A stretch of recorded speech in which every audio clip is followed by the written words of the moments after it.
Hello दोस्तों, good morning.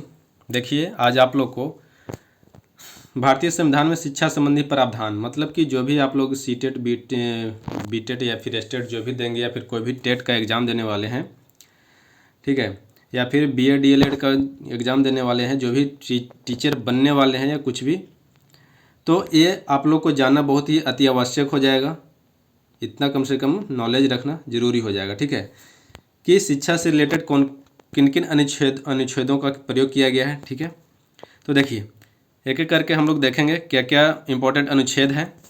तो भारतीय संविधान में शिक्षा संबंधी प्रावधान निम्नलिखित हैं। क्या क्या शिक्षा संबंधी प्रावधान है जरा देख लेते हैं हम लोग इंडियन कॉन्स्टिट्यूशन में। देखिए अनुच्छेद 14 इंपॉर्टेंट है। विधि के समक्ष समानता, मतलब समता या समानता। इसमें भारत के नागरिकों की विधि के समक्ष समानता का अधिकार दिया गया है। किसमें? अनुच्छेद 14 में। इसका तात्पर्य यह है कि राज्य सभी व्यक्तियों के लिए समान कानून बनाए और उन पर सामान्य ढंग से लागू करे। ये न कि एक पे ज़्यादा लागू करेगा, एक पे कम लागू करेगा, ऐसा नहीं है। तो इसीलिए अनुच्छेद 14 को बोला गया है कि विधि में क्या होता है, समता और समानता का विधि माना जाता है, ठीक है, अनुच्छेद माना जाता है। शिक्षा के संदर्भ में यही प्रावधान लागू होते हैं, ठीक है। नेक्स्ट है ये अनुच्छेद 21 का ए, मतलब कि 21 के ए में बालकों के लिए निःशुल्क और अनिवार्य शिक्षा।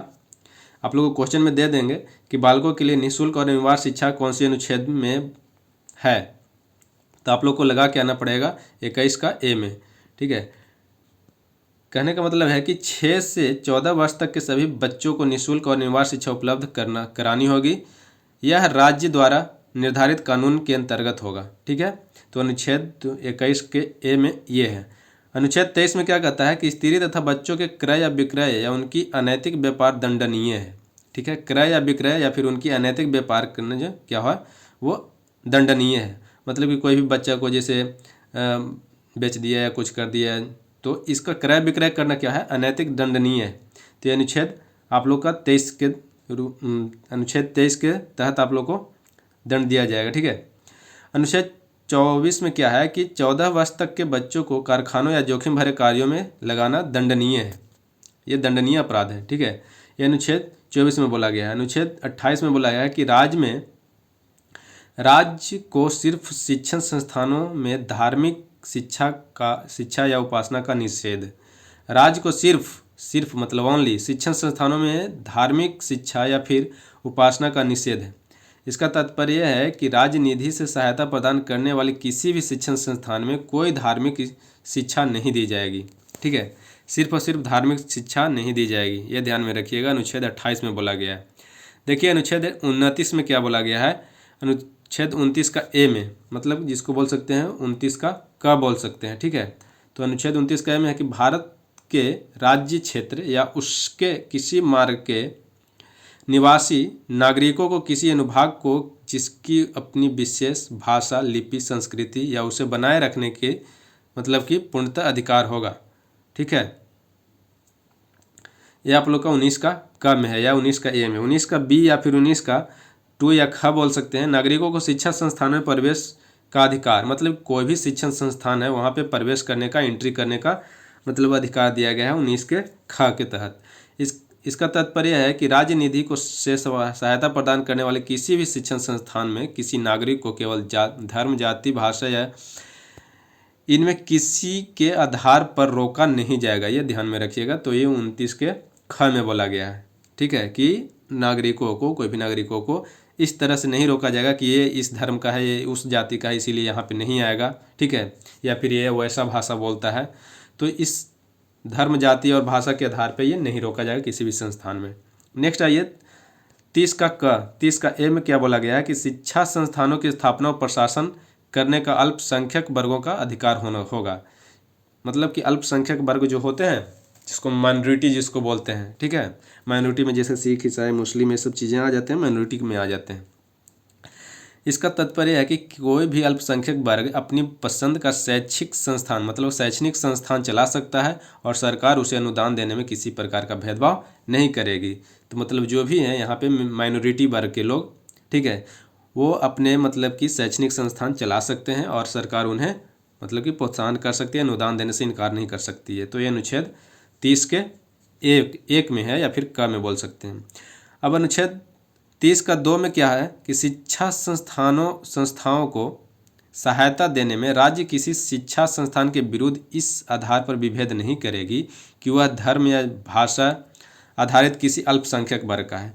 तो ये अनुच्छेद 30 का 2 में है, तो ध्यान में रखिएगा।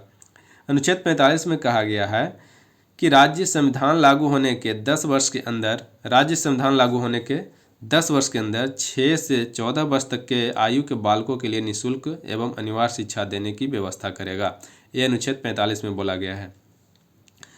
अनुच्छेद 46 में कहता है कि अनुसूचित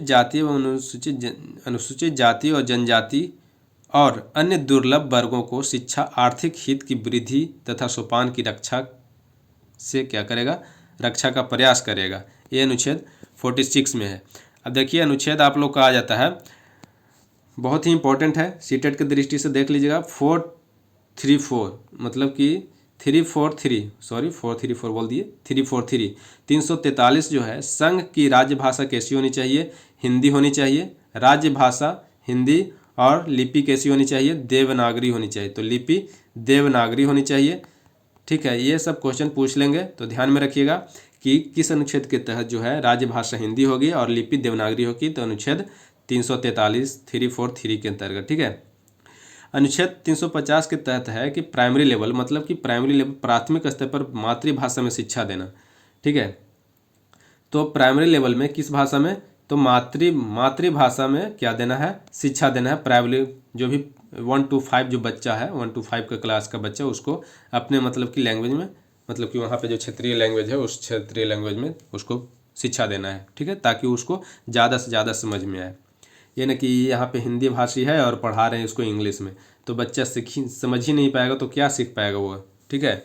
इसीलिए उसको प्राथमिक स्तर तक कम से कम मातृभाषा में शिक्षा देना। ये किस अनुच्छेद में है, तो 350 के तहत कहा गया है। अब 351 में है, कहता है कि हिंदी भाषा का प्रोत्साहन तथा प्रचार प्रसार करना, ये 351 में है, ठीक है। तो ये थी कुछ इम्पोर्टेंट जो है शिक्षा से रिलेटेड अनुच्छेद। उम्मीद करते हैं आप लोग को पसंद आया होगा, ठीक है। तो अपने दोस्तों में शेयर कीजिए और वीडियो को लाइक कीजिए, सब्सक्राइब कीजिए, ठीक है। मिलते हैं फिर नेक्स्ट वीडियो में, तब तक के लिए धन्यवाद।